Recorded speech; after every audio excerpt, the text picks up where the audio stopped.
운동 부족이 체온을 떨어뜨린다. 지난 세월 동안 인류는 수렵, 채집, 경작 등의 육체적 활동을 통해 생명을 지켜왔다. 하지만 산업혁명을 겪으면서 대부분의 육체 노동을 기계에 양보하게 되었고, 현대에 들어서는 컴퓨터 앞에 앉아 보내는 시간이 늘게 되었다. 이로 인해 인체의 발열기관인 근육을 사용할 일이 줄게 되었는데, 자연스럽게 체온도 함께 내려가게 된 것이다. 50년 전과 비교하면 현재 우리의 평균 체온은 1도나 더 떨어졌다라고 한다. 육체 활동의 근간이 되는 신체 기관은 뼈와 근육이다. 특히 근육은 인체 내 단백질 저장고로 생명 기능을 담보하며 수축, 이완 운동을 통해 몸의 혈류를 원활하게 해주고 발열 기능으로 체온을 유지시켜준다. 신생아의 경우 몸에 전혀 근육이 없는 것처럼 보이지만 아직 발달되지 않은 상태일 뿐, 인간이라면 누구나 일정한 숫자의 근섬유를 가지고 태어난다. 비만한 사람의 경우에도 근육이 없는 게 아니라 체지방에 가려서 겉으로 드러나지 않을 뿐이다. 근섬유는 인간의 성장과 비례하여 발달하는데 몸의 움직임과 영양 섭취가 바탕이 된다. 멧돼지의 경우 겉으로는 뚱뚱해 보이지만 일반 집돼지에 비해 운동량이 많기 때문에 근육의 벌크가 크다. 살이 많은 멧돼지가 항생제 주사 한 번 맞지 않고 산속을 펄펄 뛰어다니는 것은 근육이 체온을 높여 신진대사를 좋게 하기 때문이다. 운동을 하게 되면 근육에 자극이 가해지면서 근섬유가 찢어진다. 달리기를 하고 나서 다리가 당길 때가 있는데 이는 근육이 운동을 통해 상처를 입기 때문이다. 근육의 상처는 휴식과 영양 공급을 통해 회복되는데 운동을 하기 전보다 훨씬 강한 상태로 초과 회복된다. 이것이 근육 성장의 메커니즘이다. 근육이 성장하면 상대적으로 근육에 의한 체면적이 넓어져 지방층이 얇아 보이는 가시적인 효과가 나타나며 체온이 올라가고 기초대사량이 높아져 몸 전체의 신진대사율이 좋아지게 된다. 근육을 몸속의 보일러라고 부르는 것도 이러한 이유 때문이다. 정상적인 근육량을 보유한 사람의 경우 체온이 36.5도이다. 여기서 조금만 떨어져도 신체에 이상이 발생하기 시작한다. 체온이 1도 떨어질 경우 가장 먼저 장이 피해를 입는다. 내가 어렸을 때 어머니는 아무리 더운 여름이라도 배의 이불을 꼭 덮어주셨다.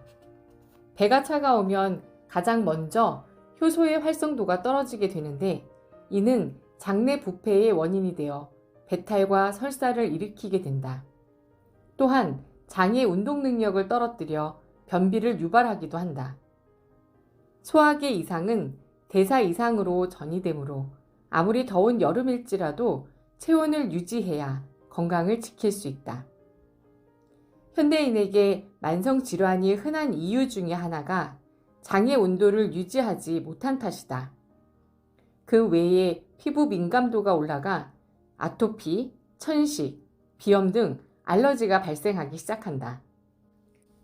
여기서 조금 더 떨어져 체온이 35도가 되면 기초 대사량이 12% 감소하고 혈류의 흐름이 나빠져 암세포가 활성화되며 면역력이 저하되어 온갖 질병이 활개를 치게 된다. 이보다 더 체온이 떨어져 32도가 되면 내장 기능이 완전히 정지하고 뇌가 활동을 멈추어 환각 등을 보게 된다. 심각한 것은 어린아이의 체온마저 갈수록 낮아지고 있다는 사실이다. 원래 성장기에 있는 어린아이는 대사 기능이 활발하기 때문에 체온도 높다. 우리 어릴 때는 조금만 뛰놀아도 땀이 많이 나서 수시로 겉옷을 팽개치곤 했는데 요즘에는 땀 흘리는 아이를 찾아보기 어렵다.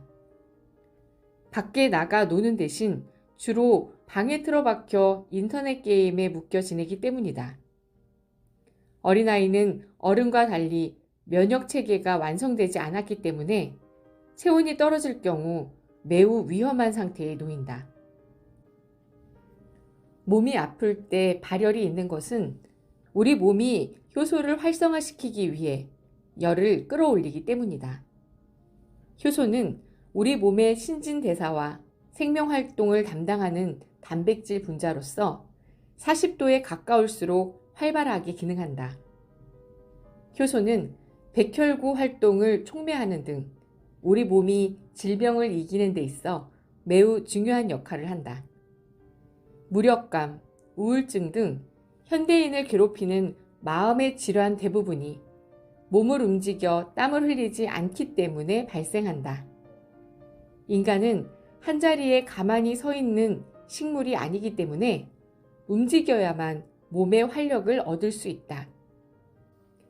마음의 활력 역시 인체의 신진대사 과정을 통해 얻어지기 때문에 건강한 정신을 갖기 위해서는 몸의 활력에 기댈 수밖에 없다. 몸과 마음은 꼬리를 물고 이어지는 둥근 고리 구조로 연결되어 있어서 어느 한쪽이 침체되면 함께 나빠지는 경향이 있다. 또한 운동을 하면 직접적으로 몸속에 남아도는 당분과 지방을 연소시키는 효과가 있다. 당뇨 환자의 경우 혈관 속의 당분이 줄어들며 비만인의 경우 지방세포를 감소시키는 결과를 얻게 된다. 이처럼 현대인에게 찾아오는 많은 병의 원인은 운동의 기회가 적기 때문이다. 이러한 사실을 알면서도 많은 사람이 바쁜 일과를 핑계로 운동을 실천하지 못하고 있다. 어떻게 해야 우리는 운동 부족으로 인한 체력의 손실을 줄이고 건강을 유지할 수 있을까?